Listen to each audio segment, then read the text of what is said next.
Hello à tous, c'est Kazin. J'espère que vous allez bien pour ce dimanche et j'avais envie de te partager mon sentiment sur les cartes parce qu'on entend souvent que Pokémon ça coûte cher. Alors oui, c'est vrai que les ouvertures coûtent cher, hein, surtout si tu vas essayer d'ouvrir cette merde. De 8.5, déjà t'en trouves pas, donc hop, allez, ça dégage, voilà. Et après il y a certains boosters qui sont quand même plus accessibles, un petit couronne stellaire, tu vois, tu peux, chinois, c'est pas trop cher non plus, hein, 2-3 euros le booster, voilà. Bon, enfin on va parler des cartes évidemment, parce que l'ouverture, tu le sais, même si tu arrives à trouver des boosters pour moins cher, on va dire, que le prix standard, malgré tout, soit tu mises sur le côté chance. Mais si tu ouvres régulièrement et beaucoup de boosters, sur le long terme, tu es systématiquement, quasiment tout le temps perdant, ce qui est cohérent, on va dire. Et encore, sur Pokémon, on est perdant, mais pas trop. Tu regardes certains TCG, c'est bien pire, évidemment. Mais je t'avais déjà partagé une vidéo, Pokémon ne rime pas forcément avec cartes chères, et même sur des ultra rares. Il y a des formats très spécifiques qui ont tendance à engendrer, oui, un prix assez délirant, hein, parce que imagine-toi sur des séries de cartes qui viennent de sortir à des prix à 100, 200, 500, voire 1000 euros une carte, ce sont des prix délirants, mais sur tout un tas de cartes qui passent complètement sous les radars, tu peux te faire plaisir dans une collection, et c'est vrai que ces petites TG, GG font partie vraiment des cartes très sympas, et que tu peux trouver pour 3 fois rien, j'ai envie de te dire, tu peux même avoir la chance d'avoir ce genre de petites cartes comme ça à moins de 2 euros, sans trop de difficulté. Les promos aussi, ça c'est très intéressant.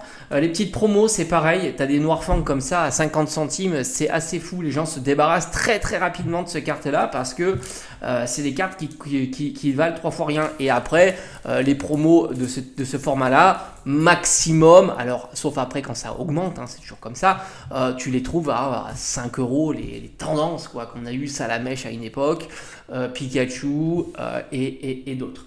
Et voilà, donc c'est vrai que c'est intéressant parce que oui, on focus l'attention sur certains formats de cartes, sur certains Pokémon, et ne me parle pas du taux de drop parce que même à taux de drop équivalent, un Octali fait x10 comparativement à un Pokémon random qui lui se retrouve au fond très bon marché par rapport à une carte très compliquée à faire tourner. Mais c'est pas les seules cartes, hein. Il n'y a pas que les TG GG, parce que tu as envie de dire ouais mais TG GG ce sont des cartes de épée bouclier. Alors déjà si tu vois le prix du booster épée bouclier, tu te dis autant aller acheter les cartes parce que c'est encore pire, hein. Quand je vois des ouvertures à l'heure actuelle, il y a encore des ouvertures de points de fusion, de Evo Céleste, encore pire, du voltage éclatant, autant aller acheter les cartes parce que 99% du temps de ces cartes là sont ultra bon marché. Alors oui, tu as quelques exceptions, mais c'est plutôt l'inverse. On est sur des exceptions. Alors j'aurais pu te parler aussi d'un format, alors maintenant il commence à dater un petit peu, donc forcément quand ça date, les prix augmentent, mais ça reste encore des cartes ultra bon marché. Les petites ultra prismes qui sont, alors franchement, moi je les trouve dingues, magnifiques. Je dois être le seul puisque leur prix reste très très sympa. Mais voilà, ce Latios, je le trouve vraiment magnifique. Volcanion, Volcanion c'est le Pokémon qui plaît pas. Je sais pas pourquoi. Même quand il est décliné en grosse rareté, ça ne marche pas. Mais voilà, puis prends le Giratina, parce que Giratina, lui, il est tendance. Hein, tu l'as vu avec l'alternative Giratina à 600 euros maintenant. Elle n'a fait que progresser. Hein, on l'a vu. Alors elle est un petit peu diminuée, puis elle est repartie à la hausse. C'est la tendance, hein. Et là tu as un petit Giratina qui doit coûter 3 fois rien et qui je trouve est plutôt, franchement je trouve la carte vraiment réussie. Alors on aurait eu un petit plus s'ils avaient fait sortir un petit peu, tu vois, l'illustration. Là je pense que ça aurait été assez incroyable. C'est vrai qu'ils ont du mal quand même à aller jusqu'au bout d'une rareté. Donc ça c'est des raretés que tu peux trouver pour pas très très cher. J'ai envie de te dire presque aussi des brillants. Jirachi, c'est une carte brillante qui vaut pas très cher. Genesect non plus. Volcanion à tous les coups, c'est pareil. Alors oui, il y a des brillants qui sont un peu plus chers. Le Mew et le Rayquaza. Arceus, je pense qu'on est entre les deux. Mais ça reste encore des cartes abordables au vu surtout du prix des boosters, alors là qui est plutôt stratosphérique, et pourtant qu'est-ce qu'on a pu en avoir du Légende Brillante, hein. Je t'assure que Légende Brillante c'est sorti, c'est ressorti, c'est ressorti même à la période hype, etc. Tu avais des opportunités de fou. Pareil, les petites shiny aussi, ça c'est des cartes très sympas qui ont tendance à bien s'effondrer quand ça sort. Alors pas tous les Pokémon, parce que c'est pareil, hein, quand tu touches un Pokémon dit populaire, c'est pas tant le drop de la carte qui pose problème, mais c'est sa popularité, et par conséquent maintenant c'est très très inscrit, hein, dans les mémoires, dans les têtes, que Noctali c'est cher, voilà, c'est comme ça. Voilà, Noctali c'est cher, et quand c'est pas cher, c'est qu'il y a une raison derrière, et une raison non pas toujours expliquée, parce que c'est vrai que paradoxalement parlant, tu as la TG Alt de Noctali, la V et la VMAX, qui restent, je mets des parenthèses parce que c'est des cartes quand même qui sont chères, mais qui restent abordables comparativement à certaines cartes comme les autres Noctali. Bien sûr, et Destinée Radieuse. Alors Destinée Radieuse, c'est exceptionnel parce que Petit Shiny et Full Art Shiny, ça, ce sont des cartes pareilles qui valent rien. C'est pas si simple à faire tomber, voilà, quand on parle de ça. L'Ocas VMAX, par exemple, ça vaut pas très cher. Salarzen VMAX non plus. Les V encore moins, hein, les Gorithmiques, les Scolocendre, tout ça, ce sont des cartes ultra bon marché. Et pourtant, c'est le Graal de Destinée Radieuse. Hein, c'est la top rareté. Et on pourrait rajouter Eternatus Gold et Eternatus V et VMAX Gold, Black Gold. C'est pareil. Ce sont des cartes qui ne valent pas grand chose, hein. Ça a été assez fou d'ailleurs, elles ont pris une sacrée décote quand c'est sorti. Les Amazing, on en parle de ces cartes là, c'est quand même super joli quand même, une carte Amazing comme ça, c'est pareil. Ce sont des cartes qui ne fonctionnent pas et du coup tu peux les avoir, même un Kyogre, et franchement Kyogre Amazing, déjà Kyogre en ultra on le voit tellement peu souvent. Et celle-ci, elle est magnifique. J'adore le liseré argenté argenté et doré qu'il y a autour du Pokémon. L'effet est incroyable. Bon ben voilà, hein, c'est comme ça. Même les petites Amazing de voltage éclatant, et pourtant voltage éclatant qui est complètement stratosphérique en termes de booster.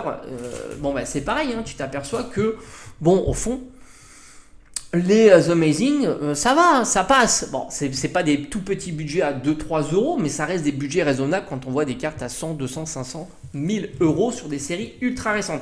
Alors les Full Art, c'est pareil. Les Full Art promo, Full Art classique, tu peux faire de très très bons achats, vraiment pas cher. Et même Full Art, c'est assez fou, parce que même sur des Pokémon populaires, tu prends les promos Lucario, ça vaut rien. Même Dialga Palkia originel, c'est très abordable. Cisaiox, même sur des séries comme Ténèbres Embrasées, ça reste encore une fois abordable. Karchakroc, OO, que j'avais acheté 8 ou 9 euros. Tu te dis, mais attends, OO quand même. OO Full Art, faut le faire tomber, hein, la petite OO Full Art. Eh ben non, c'est plutôt abordable. Alors je te parle même pas de cela, hein, c'est encore pire. Hein, tu as des Full Art comme ça à 1 ou 2 euros sans trop de difficultés. Mais c'est pas tout, parce qu'on n'a pas parlé des cartes radieux aussi. Alors là, les cartes radieux, je t'assure que c'est la régalade. Voilà, c'est la carte régalade. Les cartes radieux, c'est ça. Tu as des Jirachi à 50 centimes. 50 centimes. Les cartes radieux, c'est voilà, c'est ça. Hein, ça fait un petit effet quand même, c'est sympa. Tu as une espèce de texturation sur l'intégralité de la carte. C'est plutôt très joli. C'est une rareté qui est, moi, je trouve assez sympa. Et grosso modo, même sur du Pokémon ultra populaire, ouais, je t'assure, même sur du Pokémon ultra populaire, alors quand tu dis ultra populaire, alors, c'est vrai qu'on aurait été audacieux, ça aurait été cool de tester un radieux Noctali. Parce que j'ai même envie de dire que Noctali décalque notre cher ami Dracofeu. Ouais, c'est possible. Donc c'est vrai que ça aurait été intéressant de voir Noctali en version radieux. Mais tu vois, ça c'est pareil, c'est sur Zénith Suprême, magnifique. Très sympa, et ça vaut, allez, peut-être 8 euros, tu vois. Mais à une époque, tu pouvais même le trouver à 4 euros et personne n'en voulait. Moi, j'en ai acheté quelques-unes comme ça à 4 euros. J'ai trouvé ça tellement sympa d'avoir ce genre de carte à 4 balles. Tout comme le Pokémon Go que l'on trouvait, je crois, au plus bas à 10 euros. Alors là, ça a peut-être un petit peu augmenté. On doit certainement s'approcher des 15 euros. Voilà. Et c'est pareil, même Dracofeu. Hein. Dracofeu, tu peux faire de très bons achats sur des cartes, on va dire, pas populaires, on va dire, comme le Dracofeu de Destinée de Paldea, hein, que j'avais acheté, la Terra cristallisée, pour peut-être 3 euros, quelque chose comme ça. Donc oui, en effet, Pokémon, c'est pas systématiquement, je dis bien systématiquement, des cartes très chères, et même sur des Pokémon populaires, parce qu'on revient sur les radieux, tu as un magnifique Florizard radieux qui coûte 5-6 euros, tout comme le Tortank, d'ailleurs mention spéciale pour le Florizard, qui est l'illustration que je préfère des trois sur Pokémon Go. Je la trouve vraiment très très jolie. Alors c'est marrant parce qu'on est là un petit peu à s'agiter sur des séries chinoises qui proposent tout un tas de cartes un peu alors nouvelles et en même temps pas nouvelles, etc. Et pourtant, nous, là, on a quand même des cartes incroyables. Et c'est vrai que le stamp Master Ball, Pokéball sur les cartes chinoises, au final, c'est pas exceptionnel. Voilà. Alors oui, ça tombe peut-être pas souvent, mais je trouve pas ça si beau. Regarde-moi cette Evoli Radieux, elle est pas folle. Franchement, ça c'est vraiment une dinguerie. Et ça aussi, c'est des cartes qui sont encore très très abordables. Alors, j'ai pas été voir sa cote actuelle, mais à une époque, c'était même pas 10 euros. J'en avais acheté à quelques-unes en vide-grenier pour 3 fois rien.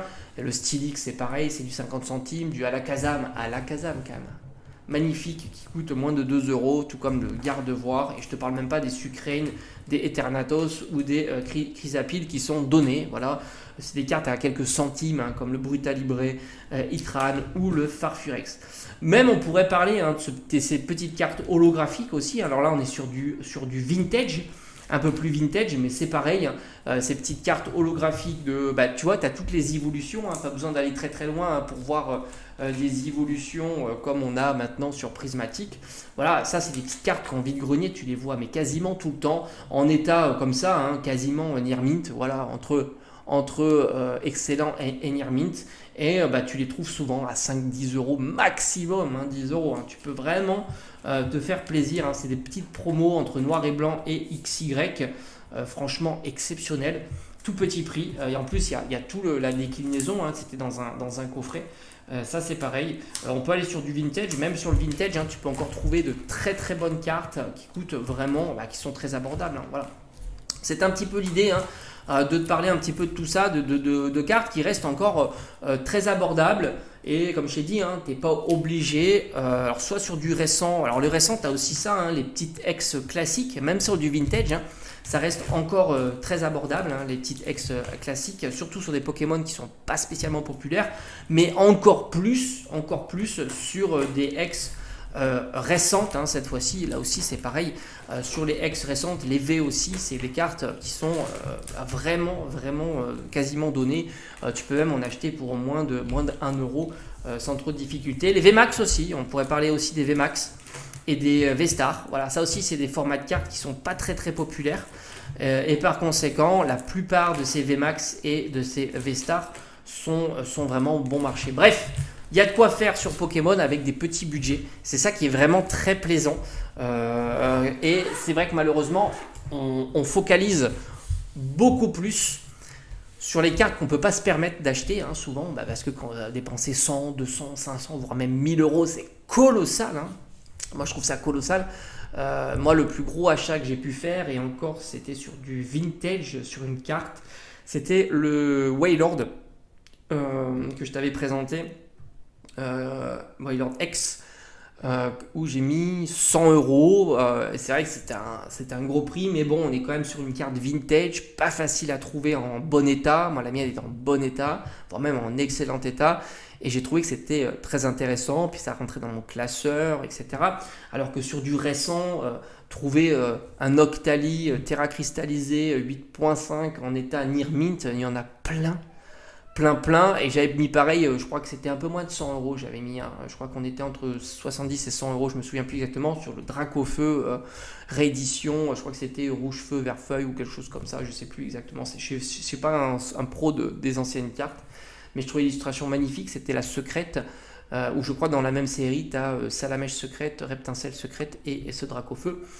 Mais là c'est pareil, même si celle-ci est plus facile à trouver que Wailord, je l'ai trouvé magnifique. Et puis voilà, c'est pas la même chose. Autant maintenant, sur du récent, trouver des cartes, déjà il y a beaucoup de cartes qui coûtent plus de 100 euros, il faut voir 8.5, c'est assez fou. Et tu en as des tonnes, franchement il n'y a aucune difficulté de trouver ce genre de cartes. Alors que trouver des cartes de vintage en excellent état, avec un état donné, ça court pas les rues quand même, c'est pas facile du tout. Donc il y a quand même voilà, je ne serais pas prêt de mettre 100 euros dans une carte où il y a 50 000 annonces, quoi. Bref, voilà, en tous les cas, voilà, c'est ce qui est plaisant. C'est ce qui est plaisant dans Pokémon, c'est aussi ça, de pouvoir se faire plaisir à petit prix. Et sur des belles raretés quand même, parce qu'on oublie aussi, parce que j'aurais pu te parler des alternatives à 5 euros, parce que ça existe aussi. des alternatives, on va dire même à moins de 30 euros.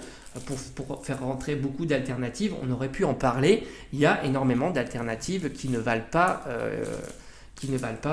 des fortunes et qui font vraiment plaisir dans une collection. Et puis sinon, tu vas aussi sur les alternatives TG qui elles aussi sont vraiment magnifiques. Et pour moins de 50 euros, tu as quasiment l'intégralité de ces alternatives, voire même certaines à moins de 10 euros. Hein. Si tu vas sur les Chifours par exemple, c'est vraiment des cartes très très belles, avec une texturation, une scénographie, des personnages et ainsi de suite. Donc ça c'est vraiment sympa, tu vois. D'ailleurs, c'est ce qui est cool avec maintenant la série EV9, c'est que tu retrouves aussi ce type de TG, quoi. TG alternatives qui font ultra plaisir, hein. Voilà, c'est ça. Et t'es pas obligé de dépenser une fortune. Voilà, regarde-moi cette carte, franchement, incroyable quand même. C'est les rocs, magnifique. Franchement, t'imagines la patte artistique. Franchement, c'est très très beau. Bon bref, je te dis à bientôt, j'espère que ça t'a plu. Dis-moi un petit peu ce que t'en penses. Allez, ciao.